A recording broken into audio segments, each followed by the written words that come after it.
Hello everybody, part 4 of determinants में हम पहला देखेंगे प्रॉपर्टी कि किसी भी डिटरमिनेंट के किसी भी रो या कॉलम को अगर किसी स्केलर के से मल्टीप्लाई किया जाए so what is the effect of that. So suppose इसमें C1 को हमने के से मल्टीप्लाई किया, so new determinant is delta 1। पहले डिटरमिनेंट को हमने C1 को चेंज किया है ना, तो C1 वाइज एक्सपैंड किया है, सो कंपैरिजन में आसानी होगी। कैसे वो हम देखते हैं। अब डेल्टा 1 को भी C1 से एक्सपैंड किया है हमने।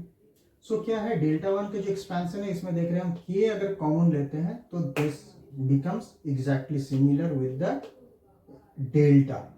सो K delta exactly. So delta 1 is k delta. So if any row or any column of a determinant is multiplied by a scalar k, so that means that determinant got multiplied by that same scalar k.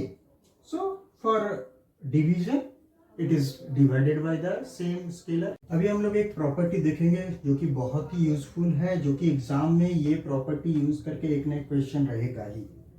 सो यहाँ पे क्या है, के ए एक matrix है। सो ए matrix को के scalar से मल्टीप्लाई करते हैं तो सारे एलिमेंट मल्टीप्लाई हो गए, उसका डिटर्मिनेंट लेना है हमें। सो उसका डिटर्मिनेंट हम लिखे हैं, so that is equal to k to the power n, मतलब एन ऑर्डर का जो डिटर्मिनेंट है वो के टू द पावर में आएगा इनटू डिटर्मिनेंट ए। सो यहाँ पे हमें एक प्रॉपर्टी, इसका जब हम कैलकुलेट करेंगे तो हमें एक प्रॉपर्टी में हमने देखा है कि अगर कोई भी एक रो या एक कॉलम अगर के से मल्टीप्लाई हो जाए तो determinant gets multiplied by the same scalar. So इसका मतलब क्या है, अगर मेरे पास एक डिटर्मिनेंट इस टाइप का है उससे हम के कॉमन लेके के इंटू दिस डिटर्मिनेंट जो बचा हुआ है यहाँ A11 A12 A13 और जो रो टू रो 3 अनचेंज करके लिख सकते हैं। ओके, अब यहाँ भी के है, सो और एक के कॉमन गया, के स्क्वायर। यहां भी एक के है, सो के क्यूब। सो ठीक यही प्रॉपर्टी यूज करके हमने एक रो जब मल्टीप्लाई करते हैं तो डिटर्मिनेंट मल्टीप्लाई होता है, तो वैसे ही एक रो से कॉमन लेते हैं, सो के इंटू दैट डिटर्मिनेंट। सो वैसे रो 2 से कॉमन लिया, रो 3 से कॉमन लिया। और अगर इसको ब्रेक करके दिखाना चाहें और सो हम क्या करेंगे, के कॉमन लिया, के टेकन कॉमन, सपोज ऐसे के रो 2 एंड रो 3 सेम रह गए। ओके, सो अब इसको फिर से अगर हम लोग फिर से रो 2 से अगर कॉमन लेते हैं तो क्या आएगा, ये और एक तो के कॉमन आया, first row same, second row k नहीं रहेगा इसमें। सो A21 22 23, सो यहाँ पे के A31 32 33, चलो इसको भी लिख ही देते हैं ऐसे। So now if I continue this process again, so this, so ये के स्क्वायर था और एक बार कॉमन लिए तो के क्यूब। आफ्टर के क्यूब व्हाट एवर रिमेन्स, और हम पूरा नहीं लिख रहे हैं, जो सेम है पूरा, that is equal to original determinant के क्यूब। ओके, सो और k cube into original determinant. अब यहाँ पे एक चीज है, यहाँ पे ऑर्डर 3 था इसीलिए के cube. If the order is n, so here order k cube is coming because from every row, so 1 times 2 times 3 times we are taking common this scalar 3 times. So if there are n rows, so we will take common n times. So delta 1, or we can say ka is equal to this, k times it will come into original determinant. So now we will see another property. It's not actually a property. We will use this property, use this one to find the determinant of a skew matrix, skew symmetric. So for a skew symmetric, we know that A transpose equal to minus A. Now take determinant on both sides. So this is this. Determinant of A transpose equal to A, determinant of A, we know by using the property we used. Earlier we have seen that property, and now here minus 1 to the power n, so minus scalar, So we are using this property k to the power n determinant A. Now if n is odd, if n equal to odd, that means determinant A equal to minus of determinant A. So 2, this determinant take this side, so 2 of determinant A equal to 0. That means determinant A equal to 0. So that means using this property you can say that the determinant of a skew symmetric matrix of odd order is 0. Okay. So for a even order, it will be determinant A equal to determinant A. So for a even order skew symmetric matrix, there is nothing, it's kind of an identity, so we won't get anything. So that is always true. So for a odd order determinant A, that is 0. So this is a very important property. If there is a very complicated type of matrix is given, but if you see that there is an odd order and a skew symmetric matrix, so in the MCQ we will directly put that determinant A equal to 0. Now another property, that if we have a determinant where each row is multiple of another row or each column is multiple of another column, then delta becomes 0. So why that happens? Suppose we have a determinant like this. So we have element this.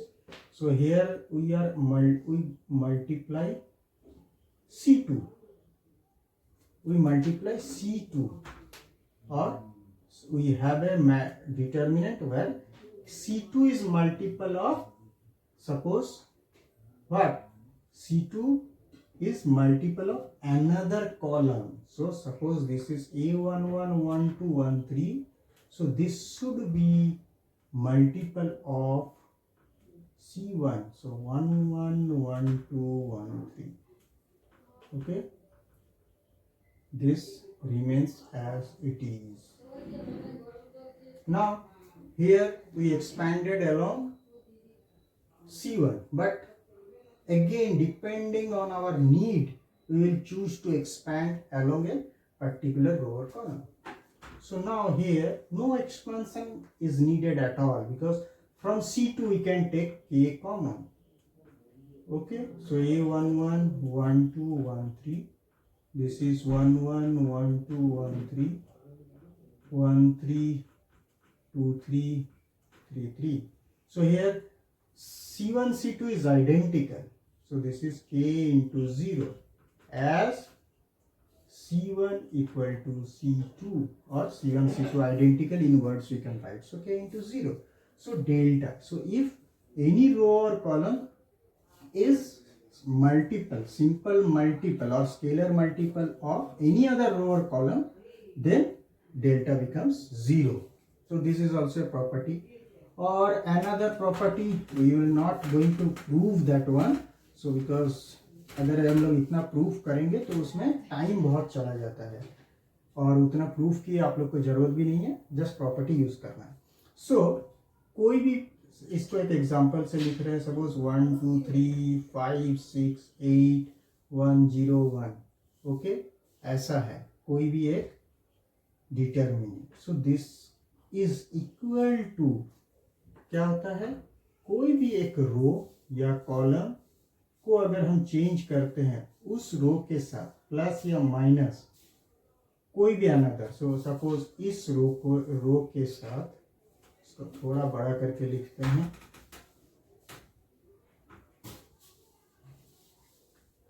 ये R I plus minus मतलब R I को change कर रहे हैं. So here actually we are changing R1. So R1 को change कर रहे हैं. सो R1 में स्पेस ज़्यादा चाहिए, R2 R3 इज अनटच्ड. तो ये ऐसे रहती है. अब इसको अगर हम इसके साथ कुछ भी ऐड या सब्ट्रैक्ट हम कर सकते हैं, जो कि R1 को चेंज कर रहे हैं ना, वो R2 या R3 का कोई भी मल्टीपल, सपोज K1 से मल्टीप्लाई किया R3 को, सो यहाँ भी K1 R3 K1 R3 ऐसे रख सकते हैं. So this is same as this. और इसके साथ अगर प्लस माइनस देखिए R2 का भी K2 इंटू R2 वो भी कर सकते हैं, सो नो प्रॉब्लम।